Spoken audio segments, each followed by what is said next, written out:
Hey, welcome to the Jetty Jet Show. We're going to be doing the male figure side view skeleton today. So get this grid drawn out. If you're confused and this is the first time you're seeing this, check out this video. I break it all down and I don't want to go over it again, save you guys some time. But definitely start from there if you're new. This is an older video transferred to my old channel, so there are a few measurements that are slightly off, but overall they remain the same. It's just a really good idea to have kind of a guide for you to follow when drawing the figure. Again, this is the second stage, so if you haven't seen the first one, I recommend that you do. You don't want to skip ahead, otherwise you're going to miss things, and it's just really good to get the first step down before you move forward. You should be able to get like 90% accuracy. If I were to give you like a test on drawing the figure from the front view, can you do that from memory? That's how good you want to get before you move forward. Right, so let's get started on the skeleton. Okay, draw a box for the head. Try to make the box equal sides, because the side of the head is actually a square. But we'll get into that in just a little bit. Now let's draw another box for the rib cage. Starting from the shoulder line. And slightly larger. Let's make it slightly larger than the head. Now let's draw the pelvis. It's about the size of the head. Remember, these are just guides, so they're not like set in stone. So keep it loose, relax. And lastly, let's do a little rectangle for the foot. The ankle being somewhere around 2/3 down from number 1. So a rectangle box for the foot, okay?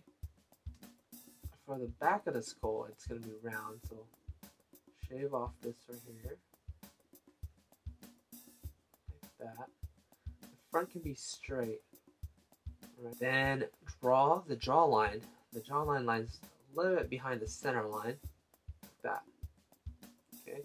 And that's generally the shape of the skull. Now the circle kind of comes down a little bit, kind of 2/3 down from the line. People tend to make the mistake to make our heads a lot thinner from the sides, but generally human beings have a really large skull from the side, so it's like more of an oval. Next, let's draw the rib cage, and draw an oval at an angle, like this. Okay, and for the pelvis, draw a circle or oval. Again, these are only guide shapes. You never have to be exact. What matters most is that they line up with these proportion lines, these landmarks. And for the foot, draw a wedge coming up this way and then this way, like this. Let's give them a neck bone from over here, not the crevice. And another one to give it some width, neck bone, underneath, like this. For the spine, follow along the back like this and curve it down like this. Now for the pelvis, it can dip a little bit below the 4th line. That's okay. Now actually for the knees, let's draw a box for that. And it lines up with number 2. For the thigh bone, start off with this kind of spherical shape here. The bone come out at an S shape like this. Okay, it can be like that, it can be like this, it can be like this. It's actually like this. It comes out like this, and the bones like this, like that, and they come down like this. See? But since we're looking at it from the side, this is what we see. That curve all the way down right here, so it comes around outside of the center line and then back in right there on the center line. And give it some width. Give it some width. Kind of curves up this way. It doesn't really matter. It can be straight. And give it a little joint on the front for the patella. For the shin bone, it comes out like this. Alright, line it up with the now this is a really exaggerated shin, so it's curving a lot. Now remember, these aren't actual bones. These are just basic shapes to represent the bones. Now for the shoulder bone, we're going to add some guidelines that represents the pectoral muscle. So start from over here and come around like this on top of the shoulder, down, underneath the nipples, like that. Now coming out from that muscle is the arm. Let's make it go back this way, okay? And it lines up with the elbows right here. Number 5.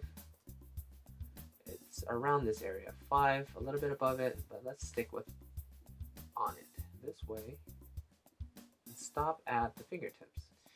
Okay, come again on the other side of the bone, like this, and like this. Stop at the fingertips. And we're going to draw a box, like this. Even on both sides. Make sure it's more of a rectangle. Now here are some really important points that you should always remember when drawing figures, especially from the side. There's this rhythm of S's going through the body that keeps us balanced and like a spring. But you might be thinking, but wait, I don't see the line running through the spine or the leg.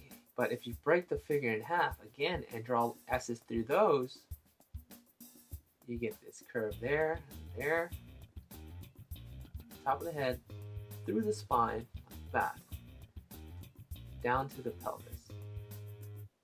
Start again. We got the thigh bone, and then down to the shin. There. So there's constantly a rhythm throughout the body, even the arm, you know, and the bones itself. Everything's an S. See?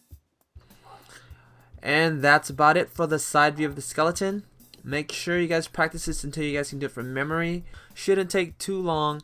You know, you gotta crawl before you walk and walk before you run. So do this like 10-20 times. Trust me, you do it 20 times, you're gonna be a master at this.